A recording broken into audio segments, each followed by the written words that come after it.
Hello everyone, जय Jagannath. Welcome back to Mission teacher.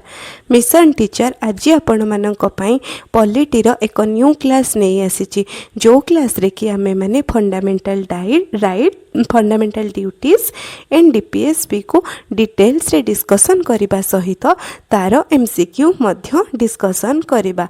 तो आजिर polity class T start करने पूर्वर आमे टिके मिशन टीचर विषय रे जानिबा।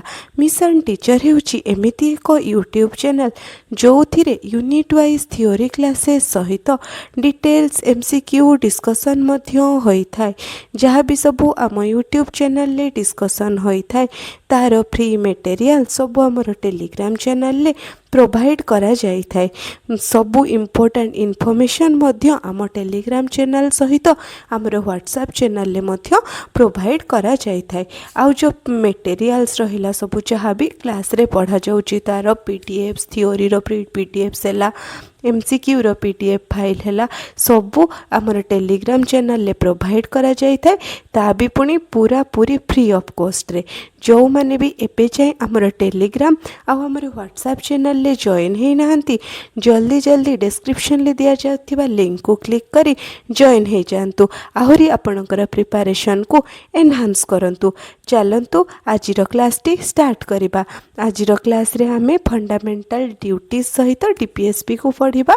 फास्ट तो आमे डीपीएसपी को डिस्कशन करिबा। डीपीएसपी होची directive principle of state policy are guidelines और principle for law making to the Indian state. DPSP होची गाइडलाइन और principle for law making to the Indian state.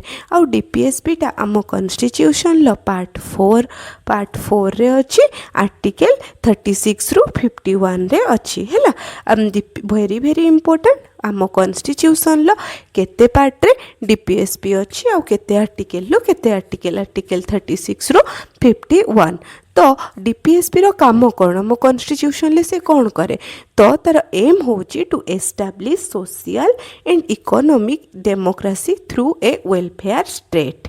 तो से सोशल आउ इकोनॉमिक डेमोक्रेसी को एस्टाब्लिश करी थाए वेलफेयर स्टेट मध्य देई हैला। बुझी पारिले डीपीएसपी कौन करे। डीपीएसपी रो मूल लक्ष्य कौन लक्ष्य होची सोशल एंड इकोनॉमिक डेमोक्रेसी को एस्टाब्लिश करे कहा थ्रू रे वेलफेयर स्टेट थ्रू रे।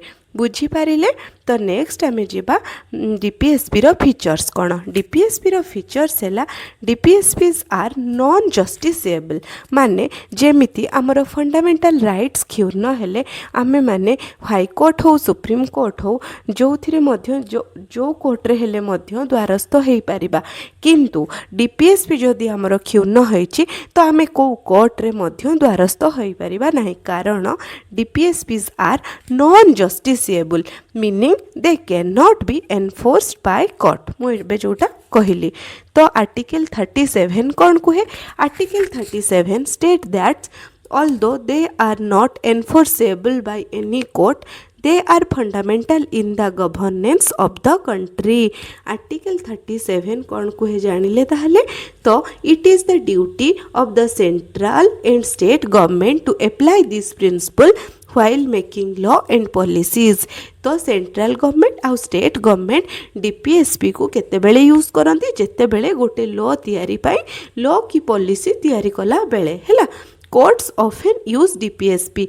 कोर्ट्स बहुत रेयरली डीपीएसपी को यूज करे केतेबेले इंटरप्रेट लॉ जेतेबेले लॉ को व्याख्या करे हैला। जानी पारिले तेबे डीपीएसपी रो फीचर्स कौन तो एबे जानिबा डीपीएसपी रो ओरिजिन कोठू हेची।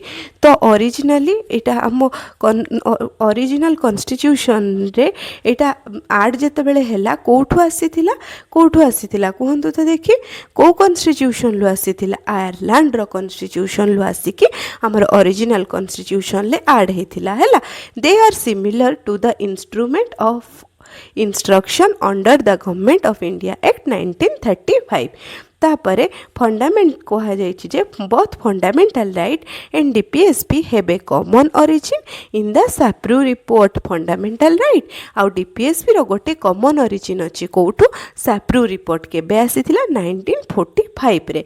सेई जो साप्रू रिपोर्टटा आसीथिला सेई साप्रू रिपोर्ट फंडामेंटल राइट आउ डीपीएसपी को क्लासीफाई करिथिला को वे क्लासीफाई करिथिला तो फंडामेंटल राइट को जस्टिसिएबल राइट बोली कहिथिला आउ डीपीएसपी को नॉन जस्टिसिएबल राइट बोली कहिथिला को रिपोर्ट साप्रू रिपोर्ट जानिपारे नेक्स्ट चलतु एवं जी ऑब्जेक्टिव्स को तो डीपीएसपी रो ऑब्जेक्टिव्स कौन डीपीएसपी रो ऑब्जेक्टिव्स होची social justice economic justice political justice equality liberty fraternity welfare state जानिले डीपीएसपी रो कौन होची ऑब्जेक्टिव तापर एबे नेक्स्ट जीवा डीपीएसपी और फंडामेंटल राइट्स भितर डिफरेंस कौन तो fundamental rights protect individual liberty fundamental right individual liberty को प्रोटेक्ट करुथिला बेले डीपीएसपी प्रमोट करे public good and social welfare जानिपारे फंडामेंटल राइट इंडिविजुअल लिबर्टी को प्रोटेक्ट करुथिला बेले DPSP public good and social welfare को प्रमोट करिथाय the supreme court has emphasised that the government must maintain a balance between fundamental right and DPSP supreme court emphasis देथिले जे government सबु बेले fundamental right और DPSP भितरे balance maintain करबा जरूरी हैला एटा होची तार डिफरेंस तापरे आमे जीवा भेरी इंपोर्टेंट पार्ट को आर्टिकल ऑफ डीपीएसपी रो आर्टिकल 36 रो 51 जाए अच्छी सत किंतु आमे ताको आज एमिति स्टोरी हिसाब रे मने रखिबा जेमिति एग्जाम रे जेकोसी आर्टिकल लु क्वेश्चन पड़िले मध्य आमर भूल हेबो नाही ए सब देखंतु मु आर्टिकल नोट्स मेकिंग पर्पज रे मेंशन करि देछि आपन मु जते बेले पीडीएफ शेयर करिवि ग्रुप रे आपन नोट करिदेबे तो चलतु एबे आमे स्टोरी माध्यम रे आर्टिकल को 36 रु 51 जाए केमिति मने रखिबा फास्ट देखंतु आम फास्ट आपण इंडिया को गोटे विलेज सहित कंपेयर करंतु तापरे आमे ए जिंस को बुझिबा देखंतु इंडिया जदि गोटे विलेज हैला तो इंडिया रे गोटे नुआ स्टेट बनाजिबो कौन बनाजिबो इंडिया रे गोटे नुआ स्टेट बनाजिबो सेटा ही डीपीएसपी रो प्रथम आर्टिकल ले कहा जायछि डेफिनेशन ऑफ स्टेट गोटे स्टेट केमिति होबा दरकार तार डेफिनेशन 36 आर्टिकल ले कहा जायछि देखंतु रिलेट करी करी बुझी बुझी चलंतु इंडिया रे गोटे नुआ स्टेट बना गला जोटा कि लिखा है केते आर्टिकल ले आर्टिकल 36 रे तापरे से जो नुआ स्टेट टा बना गला से स्टेट कौन कहला ना स्टेट कहला मो कथा कोर्ट एनफोर्स करिवो नाही किंतु देश चलाइबारे एहा फंडामेंटल माने से जो स्टेट रो कथा कोर्ट एनफोर्स करिवो नाही माने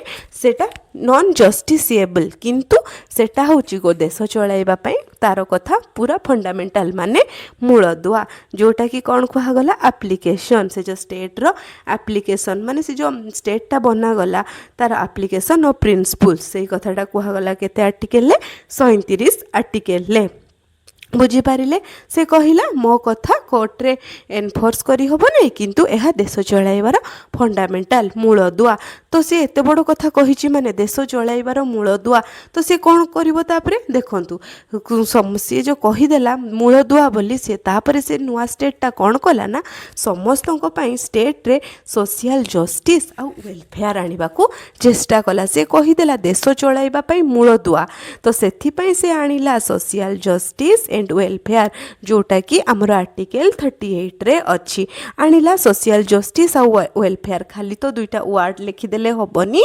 कागज रे किंता पई काम करबा को पड़िबो केमिति से सोशल जस्टिस वेलफेयर आनिला लोकों को रोजगार क्षम करेला समान वेतन देला शिशु सुरक्षा कला संपदर सठिक बंटन कला जोटा कि आम आर्टिकल 39 रे लिखा हेछि तो जानिपारे आर्टिकल 36 रे कौन कह जाइए गोटे नुआ स्टेट टी तैयारी हैला तो डेफिनेशन ऑफ स्टेट तो से स्टेट कहला मो कथा कोर्ट एनफोर्स करिवो नाही किंतु एहा देश चलाइबा पई मूलदुआ जानिपारे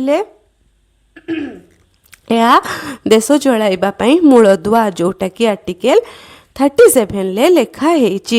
ତ କହିଦେଲା ଯେତେବେଳେ ସେ ଦେଶ ଚଳାଇବା ପାଇଁ ମୂଳଦୁଆ, ସେଥିପାଇଁ ସିଏ ସୋସିଆଲ ଜଷ୍ଟିସ୍ ଆଉ ୱେଲଫେୟାର ରାଜ୍ୟରେ ନେଇ ଆସିଲା, ଆଣିବାକୁ ଚେଷ୍ଟା କଲା, ଯେଉଁଟାକି ଆର୍ଟିକେଲ 38ରେ ଲେଖା ହେଇଛି। ଖାଲି ତ କଥାରେ କହିଦେଲେ ହେବନି।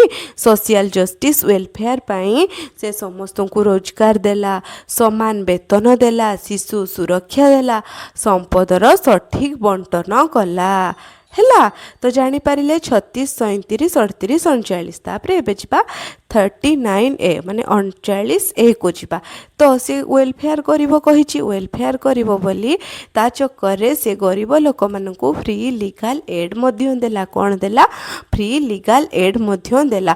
ତାପରେ ସେ ଭାବିଲା ନୂଆ ଷ୍ଟେଟ୍ ତ ଗୋଟେ ଗଠନ ହେଇଗଲା, ମୁଁ ଏ ଷ୍ଟେଟ୍ର ସବୁ କଥା ତ ଧର ସେ ଷ୍ଟେଟ୍ର ତ ସବୁ କଥା ଜଣେ ବୁଝିପାରିବନି, ଗ୍ରାସରୁଟ୍ ଲେବୁଲରେ ବି ଲୋକଙ୍କର ପ୍ରୋବ୍ଲେମ୍ ହେଉଥିବ। ସେଥିପାଇଁ ସେ କ'ଣ କଲା ନା ଗ୍ରାମ ପଞ୍ଚାୟତ ଗଠନ କଲା। କ'ଣ ଗଠନ କଲା? ଭିଲେଜ ୱାଇଜ୍ ଗ୍ରାମ ପଞ୍ଚାୟତ ଗଠନ କଲା, ଯେଉଁଟାକି ଆମର ଆର୍ଟିକେଲ 40ରେ ଅଛି।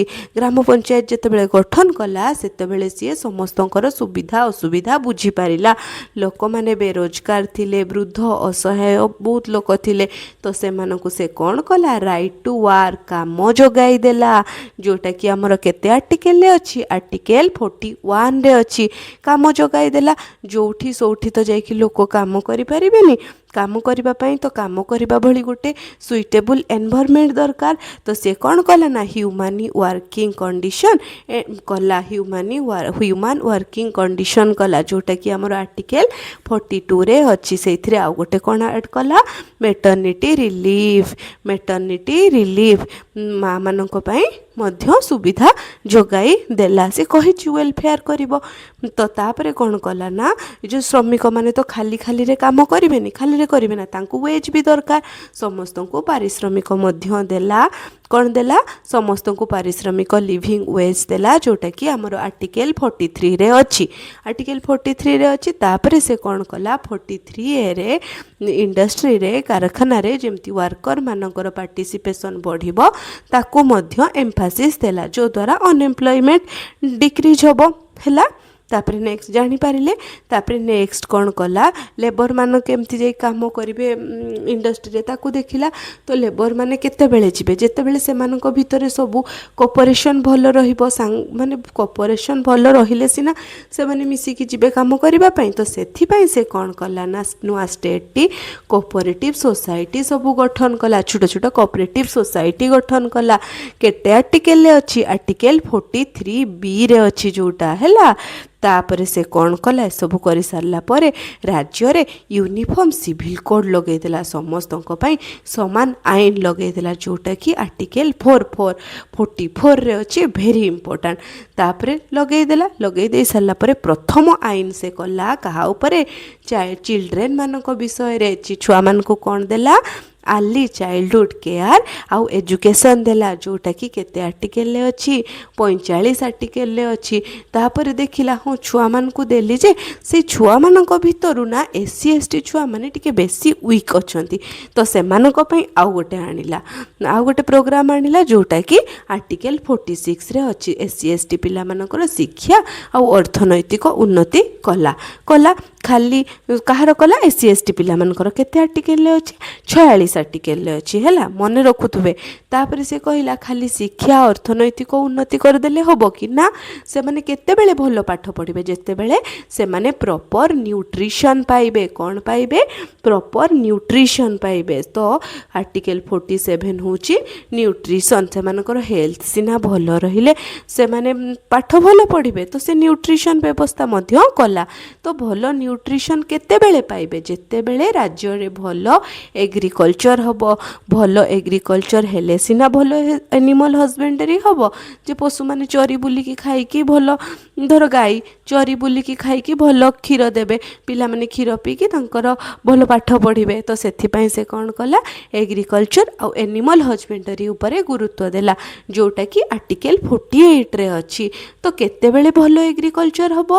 ଯେତେବେଳେ ଆମ ଏନଭାରମେଣ୍ଟ एनवायरनमेंट भल थिबो माने वर्षा भी होउथबो खरा भी होउथबो गोटे लिमिट पर्यंत होउथबो तो से एबे तो हमर पॉल्यूशन बढ़ुची सेथि पई से एनवायरनमेंट ऊपर मध्य प्रायोरिटी देला एनवायरनमेंट को केमिति पॉल्यूशन रखी पारिबो कमेई पारिबो ता ऊपर मध्य गुरुत्व देला आउ गोटे एनवायरनमेंट को पॉल्यूशन कंट्रोल करिवार आउ गोटे तार मुख्य रीजन थिला नेशनल मोनुमेंट प्रोटेक्शन से नेशनल मोनुमेंट को प्रोटेक्ट करने को चाहूला जमती कि आमर ताजमहल पॉल्यूशन हेतु धीरे धीरे येलोइज हो जाऊँगी तो से एनवायरनमेंट प्रोटेक्शन मध्य से कला तो नेशनल ए मोनुमेंट जो प्रोटेक्शन से केते आर्टिकल अच्छी आर्टिकल 49 रे ए सब काम कर सारा पर सी तार आसीगला जुडिशियरी पाखक जुडिशियरी रु एग्जीक्यूटिव को अलगा करदेला सेटा केते आर्टिकल अच्छी आर्टिकल 50 रे अच्छी तापरे कर सारा पर से शांति रे निश्वास मारिला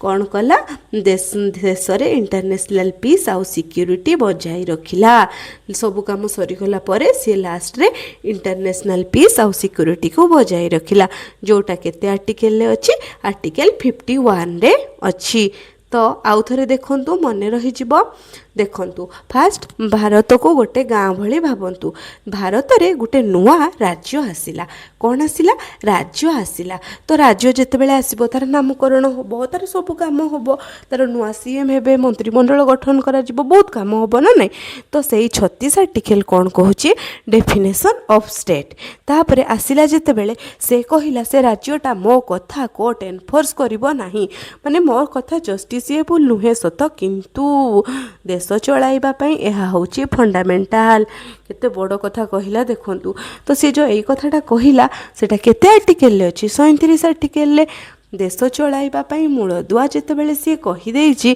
तो सेथिपाई तो ताकू किछि काम करबा को पड़िबो सेथिपाई से कोन कला ना सोशल जस्टिस आ वेलफेयर आनिबा को राज्य रे ट्राई कला सेटा केते आर्टिकल ले अछि आर्टिकल 38 रे को भली भाबरे से सोशल जस्टिस आ वेलफेयर आनिला लोक मानकू रोजगार क्षम करैला समान वेतन देला शिशु सुरक्षा कला संपदर सठिक बंटन कला धनर केंद्रीकरण कला सॉरी धनर केंद्रीकरण को रोकिला माने विकेंद्रीकरण कला ए सब भल काम कला जोटा कि आमर आर्टिकल 39 रे अच्छी तापरे कौन करिवो तापरे सी गरीब लोक मानक पई फ्री लीगल एड करदेला जोटा कि आमर 39 ए आर्टिकल ले अच्छी तापरे कौन कला सी भाबिला देख खाली तो ग्रासरूट लेवल ले लोक मानकर की प्रॉब्लम होची केमती जानिबा सेथिपाई ग्राम पंचायत भी गठन कला ग्राम पंचायत जेतेबेले गठन कला सेटा केते आर्टिकल ले अच्छी आर्टिकल 40 रे गठन कलारु सी समस्तकर प्रॉब्लम जानी पारला केते अनएम्प्लॉयमेंट केते ओल्ड असहाय लोक सब अछंती तो से मानू कौन जगाई देला काम जगाई देला जोटा कि राइट टू वर्क केते आर्टिकल अच्छी आर्टिकल 41 रे अच्छी राइट टू वर्क तापर से काम करबा पई तो गोटे सुइटेबल एनवायरनमेंट रो भी दरकार अच्छी से ह्यूमन वर्किंग कंडीशन भी करी देला आ मैटरनिटी रिलीफ भी देला जोटा कि हमर आर्टिकल 42 रे अच्छी देला खाली काम करिवे कि बिना पैसा रे काम करिवे ना लिविंग वेज भी देला सेटा हमर केते आर्टिकल अच्छी आर्टिकल 43 रे तापरे लोक मानू इंडस्ट्री रे मध्य काम करबा पई प्रोत्साहन देला जोटा कि हमर 43 ए रे मेंशन अच्छी तो ए द्वारा से अनएम्प्लॉयमेंट को भी दूरेई देला तापरे लोक मैंने काम करने को जीवे दूर इंडस्ट्री को केमती जीवे लोक भितर जदि कोऑपरेशन न रहिबो से माने जीवे कि ना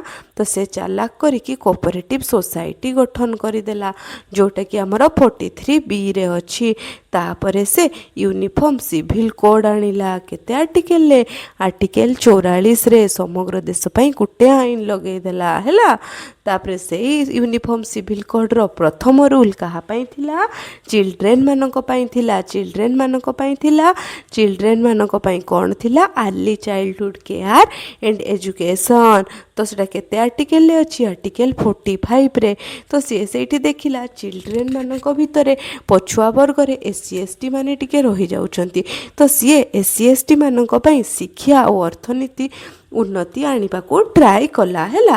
ତ ସେ ଖାଲି ତ ପାଠ ପଢ଼ିଦେଲେ ହେବନି। ପାଠ କେତେବେଳେ ସେମାନେ ଭଲ ପଢ଼ିବେ ଯେତେବେଳେ ସେମାନେ ଫିଜିକାଲି ମଧ୍ୟ ମାନେ ଫିଟ୍ ଥିବେ, ସୁସ୍ଥ ଥିବେ। ତ ସେଥିପାଇଁ କ'ଣ ଦରକାର? ନ୍ୟୁଟ୍ରିସନ୍ ଦରକାର, ପବ୍ଲିକ୍ ହେଲ୍ଥ ଦରକାର। ତ ନ୍ୟୁଟ୍ରିସନ୍ ସ୍ପେଶିଆଲି ଦରକାର। ତ ନ୍ୟୁଟ୍ରିସନ୍ କେତେ ଆର୍ଟିକେଲରେ ଅଛି ତେବେ? ଆର୍ଟିକେଲ 47ରେ ନ୍ୟୁଟ୍ରିସନ୍ ଦରକାର। ନ୍ୟୁଟ୍ରିସନ୍ କେଉଁଠୁ ଆସିବ? ନ୍ୟୁଟ୍ରିସନ୍ ସେତେବେଳେ ଆସିବ ଯେତେବେଳେ ରାଜ୍ୟରେ ଭଲ ଚାଷ ହେବ, ଏନିମଲ୍ ହଜବେଣ୍ଡାରୀକୁ ପ୍ରୋତ୍ସାହନ ଦିଆଯିବ। ତ ସେଥିପାଇଁ ଏଗ୍ରିକଲଚର୍ ଆଉ ଏନିମଲ୍ ହଜବେଣ୍ଡାରୀକୁ ଡେଭଲପମେଣ୍ଟ କରେଇଲେ। ତାପରେ କେତେବେଳେ ରାଜ୍ୟରେ ଭଲ ଚାଷ ହେବ? ଯେତେବେଳେ ଏନଭାରମେଣ୍ଟ ଭଲ ଥିବ। ଏନଭାରମେଣ୍ଟ କେତେବେଳେ ଭଲ ହେବ? ଯେତେବେଳେ ପଲ୍ୟୁସନ୍ ଫ୍ରି ହେବ। ତ ସେଇଟା କେତେ ଆର୍ଟିକେଲରେ ଅଛି? 48A। ଆଉ ଗୋଟେ ପଲ୍ୟୁସନ୍ ଫ୍ରି କରେଇବାର ରିଜନ୍ ହେଲା ଯେମିତିକି ଆମର ତାଜମହଲ ଏବେ ହ୍ୱାଇଟ୍ରୁ ୟେଲୋଇଜ୍ ହେଇଯାଉଛି ଡ୍ୟୁ ଟୁ ଏୟାର ପଲ୍ୟୁସନ୍। ତ ନ୍ୟାସନାଲ୍ ମନୁମେଣ୍ଟ ପ୍ରିଜର୍ଭେସନ୍ ପାଇଁ ମଧ୍ୟ ଏୟାର ପଲ୍ୟୁସନ୍ କଣ୍ଟ୍ରୋଲ ନିହାତି ଜରୁରୀ, ଯେଉଁଟାକି କେତେ ଆର୍ଟିକେଲରେ ଅଛି? ନ୍ୟାସନାଲ୍ ମନୁମେଣ୍ଟ କଥା 49ରେ। ଏସବୁ କାମ ସରିଗଲା ପରେ ନୂଆ ରାଜ୍ୟଟି କ'ଣ କଲା ନା ଜୁଡ଼ିସିଆରୀରୁ ଏକ୍ଜିକ୍ୟୁଟିଭକୁ ଅଲଗା କରିଦେଲା। କରିଦେଇ ସାରିଲା ପରେ ତାର ସବୁ କାମ ସମାପ୍ତ ହୋଇଗଲା। ସେ ଲାଷ୍ଟରେ କ'ଣ କଲା ନା ଇଣ୍ଟରନ୍ୟାସନାଲ ପିସ୍ ଆଉ ସିକ୍ୟୁରିଟିକୁ ମେଣ୍ଟେନ୍ କଲା ଆଉ ଶାନ୍ତିରେ ରହିଲା। ବୁଝିପାରିଲେ? ଆର୍ଟିକେଲ 36ରୁ 51 ପାଣି ଭଳି ହେଇଗଲା। ଯଦି ଭଲ ଲାଗିଛି ନିହାତି କମେଣ୍ଟ ସେକ୍ସନରେ ଜଣାଇବେ ହେଲା। ଠିକ୍ ଅଛି। ତାପରେ ଏବେ ଯିବା କ୍ଲାସିଫିକେସନ୍ ଅଫ୍ ଡିପିଏସ୍ପି। ଡିପିଏସ୍ପିର କ୍ଲାସିଫିକେସନ୍ କେତେ ପ୍ରକାରର? ଡିପିଏସ୍ପିର କ୍ଲାସିଫିକେସନ୍ ହେଲା 3 ପ୍ରକାରର। ଗୋଟେ ହେଲା ସୋସିଆଲିଷ୍ଟିକ୍, ଗାନ୍ଧିଆନ୍, ତାପରେ ହେବ ଲିବେରାଲ୍। ତ ଆମେ ଫାଷ୍ଟ ଯିବା ସୋସିଆଲିଷ୍ଟିକ୍। ସୋସିଆଲିଷ୍ଟିକ୍ ପ୍ରିନ୍ସିପଲ୍ କ'ଣ? ସୋସିଆଲିଷ୍ଟିକ୍ ପ୍ରିନ୍ସିପଲ୍ସକୁ ଗରିବ କଲ୍ୟାଣ ସହିତ କମ୍ପେୟାର କରନ୍ତୁ। ସୋସିଆଲ୍ ୱେଲଫେୟାର କରିବା ଡିପିଏସ୍ପିର ଲକ୍ଷ୍ୟ। ସୋସିଆଲ୍ ୱେଲଫେୟାର କାହା ପାଇଁ କରାଯିବ? ଯେଉଁମାନେ ଗରିବ ଲୋକ, ଯେଉଁମାନଙ୍କ ପାଖରେ କିଛି ପହଞ୍ଚି ପାରୁନାହିଁ। ତ ଗରିବ କଲ୍ୟାଣ ସୋସିଆଲିଷ୍ଟ ସହିତ କମ୍ପେୟାର। ତ ଗରିବ ଲୋକମାନଙ୍କୁ ସବୁବେଳେ କ'ଣ ଦରକାର? ଜଷ୍ଟିସ୍ ଦରକାର, ଭଲ ଲାଇଫଷ୍ଟାଇଲ୍ ଦରକାର, ଲିଗାଲ୍ ଏଡ୍ ବି ଦରକାର। କାମ ନ ମିଳିଲେ ସେମାନେ ଖାଇବେ କ'ଣ? କାମ ବି ଦରକାର। ତ ସେମାନେ କି କାମ କରନ୍ତି? ପ୍ରାୟତଃ ଗରିବ ଲୋକମାନେ ଲେବର କାମ କରନ୍ତି। ଲେବରମାନଙ୍କୁ କ'ଣ ମିଳେ? ୱେଜ୍ ମିଳେ। ୱେଜ୍ ୱାର୍କର କାମ ମଧ୍ୟ କରନ୍ତି। ଆଉ ତାଙ୍କର ହେଲ୍ଥ ପାଇଁ ସବୁବେଳେ ଗଭର୍ଣ୍ଣମେଣ୍ଟ ସତର୍କ ରହିବା ଜରୁରୀ। ତ ଏଇଟା ଦେଖନ୍ତୁ article 38 justice, 39 livelihood, 39A legal aid, 41 work, 42 labour, 43 wage, 43A worker, 47 health. ଏଗୁଡ଼ା ହେଉଛି କିୱାର୍ଡ଼ ଯେଉଁଦ୍ୱାରା ଆପଣମାନେ ଅପସନ୍ରୁ ଏଲିମିନେଟ୍ କରିପାରିବେ କେଉଁଟା ସୋସିଆଲିଷ୍ଟିକ୍, କେଉଁଟା ଗାନ୍ଧିଆନ୍, କେଉଁଟା ଆଉ କ'ଣ ହେଲା। ଚାଲନ୍ତୁ ବୁଝିପାରିଲେ। ଏବେ ଯିବା ଗାନ୍ଧିଆନ୍ ପ୍ରିନ୍ସିପଲ୍କୁ। ଗାନ୍ଧୀଙ୍କୁ ସବୁବେଳେ ଭିଲେଜ୍ ସହିତ କମ୍ପେୟାର କରନ୍ତୁ। ଗାନ୍ଧୀ ସବୁବେଳେ ଗାଁ ଜିନିଷ ପସନ୍ଦ କରୁଥିଲେ ନା? ଯେମିତି ନିଜେ ସିଏ ଅରଟରେ ସୂତା କାଟି ଲୁଗା ବୁଣୁଥିଲେ ନା? ଦେଖନ୍ତୁ ଗାନ୍ଧୀଜୀ କ'ଣ କଲେ ନା ପଞ୍ଚାୟତ ଗଠନ କଲେ। କେତେ ଆର୍ଟିକେଲରେ ଅଛି? ଆର୍ଟିକେଲ 40ରେ। ଖାଲି ପଞ୍ଚାୟତ ଗଠନ କରିଦେଲେ ହେବ ନା? ସେଠି ସିଏ ପଞ୍ଚାୟତ ଗଠନ କରିବା ସହିତ ଗୋଟେ କଟନ୍ ଇଣ୍ଡଷ୍ଟ୍ରି ମଧ୍ୟ ଏଷ୍ଟାବ୍ଲିଶ୍ କଲେ। କଟନ୍ ଇଣ୍ଡଷ୍ଟ୍ରିଟା କେତେବେଳେ ସୁରୁଖୁରୁରେ ଚାଲିବ? ଯେତେବେଳେ ସେଥିରେ କାମ କରୁଥିବା ୱାର୍କରମାନଙ୍କ ଭିତରେ କୋପରେସନ୍ କୋଅର୍ଡ଼ିନେସନ୍ ଭଲ ରହିବ। ତ ଏଟା ଜରୁରୀ। ସେ ଯେଉଁ କଟେଜ୍ ଇଣ୍ଡଷ୍ଟ୍ରି ସିଏ କଲେ ସେଇଥିରେ SC/ST ମାନଙ୍କର ବେଶୀ ଇନଭଲଭମେଣ୍ଟ ଥିଲା। କାହାର SC/ST ମାନଙ୍କର ବେଶୀ ଇନଭଲଭମେଣ୍ଟ ଥିଲା। ତ କାହାର ପ୍ରୋହିବିସନ୍ ଥିଲା? ପ୍ରୋହିବିସନ୍ ଥିଲା ବ୍ରିଟିଶରମାନଙ୍କର ହେଲା। ବ୍ରିଟିଶରମାନଙ୍କର ସିଏ ଗାନ୍ଧୀ କଟେଜ୍ ଇଣ୍ଡଷ୍ଟ୍ରି କରିବା ସହିତ ଗାଈମାନଙ୍କୁ ମଧ୍ୟ ପାଳନ କଲେ। ଏନିମଲ୍ ହଜବେଣ୍ଡରୀ ମଧ୍ୟ କଲେ। ସ୍ପେଶିଆଲି କାଉମାନଙ୍କୁ ପାଳନ କଲେ। ତ ମନେ ରଖିଲେ ଗାନ୍ଧୀ ମାନେ ଗାଁ ଭିଲେଜ୍। ତ 40ରେ ଆସିବ ପଞ୍ଚାୟତ, 43ରେ ଆସିବ କଟେଜ୍ କଲେ। ତାପରେ କୋପରେସନ୍ ବଢ଼େଇଲେ 43B। SC/ST ମାନେ ବେଶୀ ପାର୍ଟିସିପେଟ୍ କରୁଥିଲେ 46। ବ୍ରିଟିଶମାନଙ୍କୁ ପ୍ରୋହିବିସନ୍ ଥିଲା 47। ତାପରେ ଗାଈମାନଙ୍କୁ ପାଳନ କଲେ 48।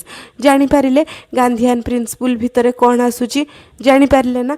तापर एबे जिबा लिबराल इंटेलेक्चुअल को हैला तो लिबेराल को लॉ सहित कंपेयर करंतु लिबेराल को लॉ सहित तो फास्ट तो 44 जानिचंती यूनिवर्सल सिविल कोड फास्ट तो कहा पई हेतिला सेट मने पकांतु चिल्ड्रेन मानकर एजुकेशन पई हेतिला तापर एनवायरनमेंट पई हेतिला एनवायरनमेंट भलो रहिले मॉन्यूमेंट मध्ये भलो रहिबो तापर सब काम एगुडा सरी सारला परे जुडिशियरी रु एग्जीक्यूटिव को अलगा करा जाइथिला तापर लास्ट नुआ राज्यटी इंटरनेशनल पीस को मेंटेन कला एटा पूरा क्रोनोलॉजी अच्छे देखंतु आराम से मन रखी पारिबे तो 44 universal civil code 45 education 48 environment 49 monument 50 judiciary 51 international peace जानि पारले कि नहीं कहंतु जानी पारले तो देखंतु Gandhi village socialistic welfare liberal law हैला एटा होची वन लाइनर आ गोटे देखंतु article 43 47 48 more than one classification because they reflect both Gandhian and social welfare ए तीनटा जो आर्टिकल से माने बोथ गांधीयन और सोशल वेलफेयर रो बिलोंग करंती हैला एतिकी ही थिला इम्पोर्टेंट तो आउ गोटे इम्पोर्टेंट जिनस है कॉन्स्टिट्यूशनल एमेंडमेंट कौन कॉन्स्टिट्यूशनल एमेंडमेंट को कॉन्स्टिट्यूशनल एमेंडमेंट रे डीपीएसपी रो को पार्ट जोड़ा हेथिला तो चलंतु देखिबा कौन देखिबा एमेंडमेंट तो 42nd कॉन्स्टिट्यूशनल एमेंडमेंट रे 39 43 48 ए 39 एफ को जोड़ा हेथिला 39 ए होची equal justice free legal aid तापर 43 एटा होची participation of worker in management 48 एटा होची to protect environment forest wildlife 39 F टा होची healthy development of child 42nd रे एतिकी को जोड़ा जाइथिला 44 कॉन्स्टिट्यूशनल अमेंडमेंट 1978 रे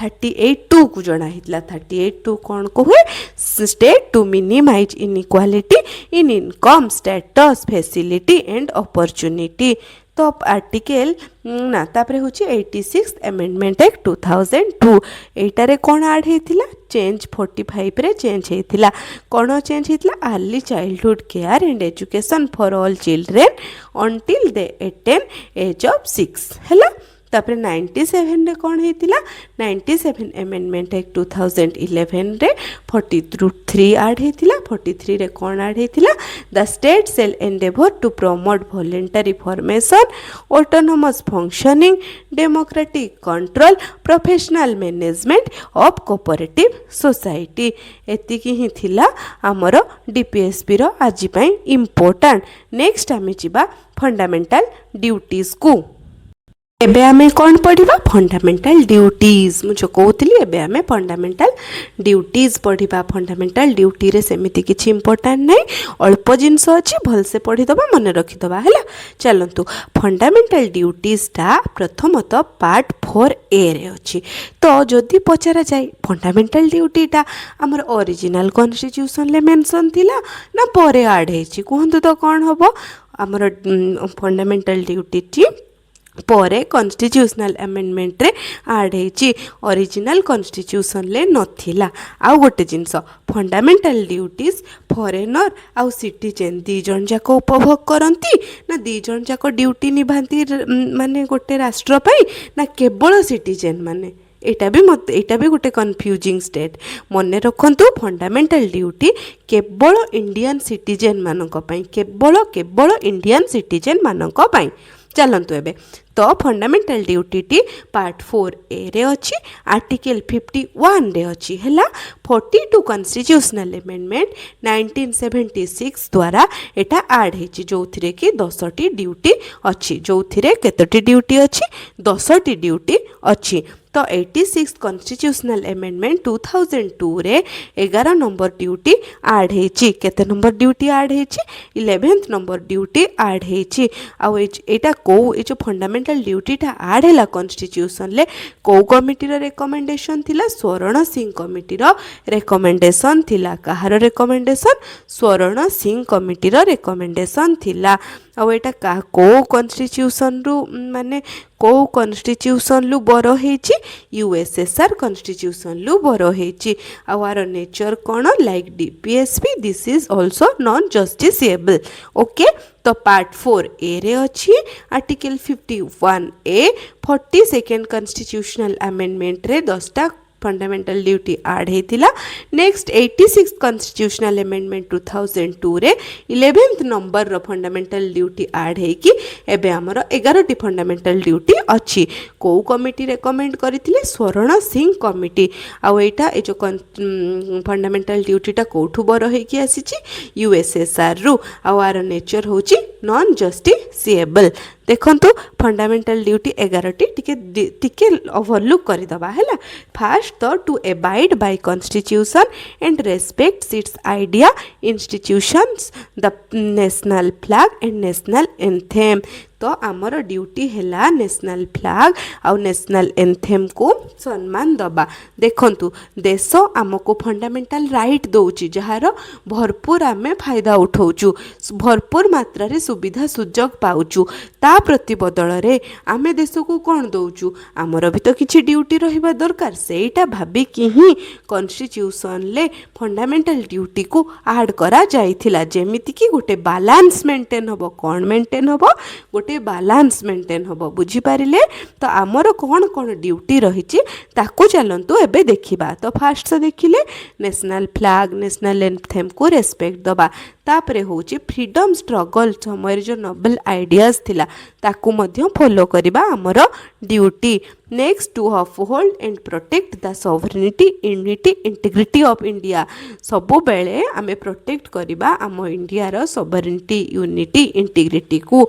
next to defend the country and render national service. जेते बेले आमर देश पई दरकार माने देश को दरकार पड़िबो आमर सहायता आमे तांको हेल्प आमे देश को हेल्प करिबा हैला। Next to promote harmony, harmony promote करिबा, ब्रदरहुड प्रमोट करिबा हैला। जाति धर्म वर्ण निर्विशेष रे भाई भाई हेकी समस्ते चलिबा हैला। Next to value and preserve the rich heritage of composite culture. सब बेले आमर रिच हेरिटेज कंपोजिट कल्चर आमर कल्चर को सब बेले रेस्पेक्ट दबा आउ प्रोटेक्ट करिबा। नेचुरल एनवायरनमेंट वाइल्ड लाइफ को scientific temper humanism inquiry spirit ए सब को मध्य वैल्यू करिबा सेफगार्ड करिबा पब्लिक प्रॉपर्टी को। Next to strive towards excellence in all sphere of individual collective activity so that the nation constantly rises to higher level of endeavor and achievement. Last, a parent or guardian ये जो 6 ରୁ 14 वर्ष free and compulsory education जोटा कि 11th number fundamental duty केते amendment रे add हेतिला 86th amendment act 2002। I hope clear हो जाइथिबे समस्ते। डीपीएसपी सहित फंडामेंटल ड्यूटी मने मध्य रही जाइथिबो। मने रहिछि ना नहीं कुहंतु, मने रहिछि तो आमे कौन पढ़िलु। तो फास्ट तो आमे डीपीएसपी रो कोठु आसीचु को पार्ट रे अछि तार एम कोन तापरे तार 36 रु 51 आर्टिकल ताकू मध्य मने रखिलु। एबे फंडामेंटल ड्यूटी को मध्य भलसे बुझिलु। तो आपण मन को मन रे क्वेश्चन आसुतिबो फंडामेंटल ड्यूटी रो एक्चुअली काम कोन। तो fundamental duty make citizen responsible, strengthen patriotism, balance right with duty, guide courts, help achieve national development हैला। बुझी पारिले? एबे आमे टिके क्विक रिवाइज करिदबा ताहा भी पुणी एमसीक्यू माध्यम रे। ठीक अछि, मो सहित सहित वीडियो को पोज करी करी आपण निहाती भाबरे आंसर करिवे। ठीक अछि, चलंतु first question fundamental duty were incorporated into the constitution on the recommendation of. Fundamental duty कहार रिकमेंडेशन ले आसीथिला मु एबे ही कहूथिली कहार रिकमेंडेशन ले स्वर्ण सिंह कमिटी रो रिकमेंडेशन रे हैला। Next question fundamental duty were borrowed mainly from the constitution of. Fundamental duty borrow हेतिला को कॉन्स्टिट्यूशन लु यूएसए कनाडा यूएसएसआर आयरलैंड कहार यूएसएसआर हैला। Next which of the following statement is correct कोटा correct तो fundamental duty are enforceable by court एटा ठीक अच्छे कि कहतु तो देखिए ना एनफोर्सेबल नुहे एटा तो non justiciable fundamental duty are applicable to all person सबु पर्सन को पाई एप्लिकेबल कि मु एबे बा कहितली ओनली सिटीजन मान को पाई एटा भी भूल हे गला next fundamental duty are applicable only to citizen एटा ठीक है पारे next option fundamental duty are part of the original constitution ले थिला ना 42 रे पर ऐड हैला तो ऑप्शन आंसर कोन हो ऑप्शन सी हैला next which constitutional amendment inserted part 4A रे को कॉन्स्टिट्यूशनल अमेंडमेंट ऐड हेथिला कहंतु तो देखि को केते 4A रे कोटा 42 जोटा कि 42 जोटा कि 1976 रे हेथिला हैला next question the fundamental duty are mention under fundamental duty टा मेंशन हेथिला केबे 5 नंबर रो केबे कहंतु तो देखिए 5 नंबर रो 4A रे next which fundamental duty was added by the 86th Constitutional Amendment Act 2002 86th Constitutional Amendment Act 2002 तो एटा केबे हेथिला एटा हेथिला provide education to children 6 to 14 years हैला next the Supreme Court held that law implementing fundamental duty can be considered reasonable under कहंतु तो ए question टा कहंतु 7 number कौन answer हम 7 number answer हम article 14 आउ 19 option B हैला next which one is not a fundamental duty to vote in election to protect environment to develop scientific temper to safeguard public property तो answer कौन हम to vote in election हैला next which case emphasize harmony between fundamental right and DPSP fundamental right and DPSP harmony कोटा तो Golaknath case Kesavananda Bharati case ADM Jabalpur case Sankari Prasad case answer हम Keshavananda Bharati case हैला next question which of the following was recommended by the national commission but is not a fundamental duty कोटा fundamental duty नुहे duty to vote तो नुहे duty to pay tax भी तो नहीं fundamental duty रे duty to participate in democracy एटा भी तो नहीं तो आंसर कौन हम ऑल ऑफ द एबव हैला which of following act gives effect to fundamental duty को एक्टा फंडामेंटल ड्यूटी को इफेक्ट माने कोटा फंडामेंटल ड्यूटी सहित रिलेटेड 11 नंबर रो कौन आंसर हम pre representative of people act 1951 prevention of insult of national honour act 1971 protection of right act 1955 तो आंसर कौन हम आंसर हम ऑल ऑफ द एबव हैला next question the concept of directive principle of state policy was borrowed from the constitution of directive principle of state policy कोठु आसी Canada Ireland Australia USSR answer हम Ireland हैला next which of the following article is not a part of directive principle of state policy कोटा directive principle of state policy नुहे एटा तो पूरा देखा जाउची आर्टिकल 32 एटा तो हमर fundamental right to constitutional remedies हाँ ना नहीं next the provision relating to cooperative society under DPSP was inserted by DPSP केबे इंसर्ट हेतिला डीपीएसपी रे केबे कोऑपरेटिव सोसाइटी इंसर्ट हेतिला कहंतु आर्टिकल 97 आर्टिकल 97 हैला आर्टिकल 97 कहूँ 97 amendment okay next question which of the following directive principle was added 42nd constitutional amendment act 1976 रे Kota add हेतिला Kota 39A तो ऐड हेतिला 48A भी ऐड हेतिला तो आंसर हबो both A and C next article 39B एम सेट article 39B एते थोड़ा बुझेले कहतु देखिए कोटा article 39B distribution of material resources for common good ହେଲା। Next which one of the following is not a Gandhian principle. Gandhian principle କେଉଁଟା ନୁହେଁ, ୟୁନିଫର୍ମ ସିଭିଲ୍ କୋଡ୍ ଆର୍ଟିକଲ 44 ଏଇଟା ତ ଲିଗାଲ ମାନେ ଲ ସେ ଇଏ ରାଇଟ୍। ତାପରେ next uniform civil code provided uniform civil code article 44 the provision relating to early education care early childhood care and education is mentioned in early childhood care and education is mentioned in केते article कहतु 45 46 47 48 केते article कहतु तो article 45। Next, which article deal with separation of judiciary from executive? Separation of judiciary from executive केते article केते बढ़िया से बुझेई थिले article 50 article 50 51 peace and security हैला। तो आज एटा लास्ट क्वेश्चन थिला। तो 20 रु आपनकर केते मार्क रहिला निहाती भाबरे जणैबे। आउ आपनकु डीपीएसपी आउ फंडामेंटल राइट केमिति लागिला आउ बुझी पारिले कि नाही कमेंट सेक्शन ले निहाती जणैबे। तो आपनकर फीडबैक बहुत इंपोर्टेंट। आपनक फीडबैक हमकु बहुत एनकरेज करूची आउरी बेटर क्लास आनिबा पई। ठीक अछि, कमेंट सेक्शन ले कमेंट दबा को जम्मा भूलिबेनी। आउ जदि क्लास टी भल लागि जे निहाती भाबरे लाइक करि देबे आउ आपणकर फ्रेंड्स मानक सहित शेयर करदेवे आउ सब्सक्राइब मध्य करदेवे। आउ आमर टेलीग्राम चैनल आउ आमर व्हाट्सएप चैनल ले जॉइन हो जिवे आउ सब फ्री मटेरियल्स रो उपभोग करिकी आहुरी आपणकर प्रिपरेशन को एनहांस करिवे। ठीक अछि, आज पई एतिकी पुणी देखाबो आउ गोटे नुआ क्लास रे। सेते पर्यंत अपेक्षा करंतु। Thank you so much.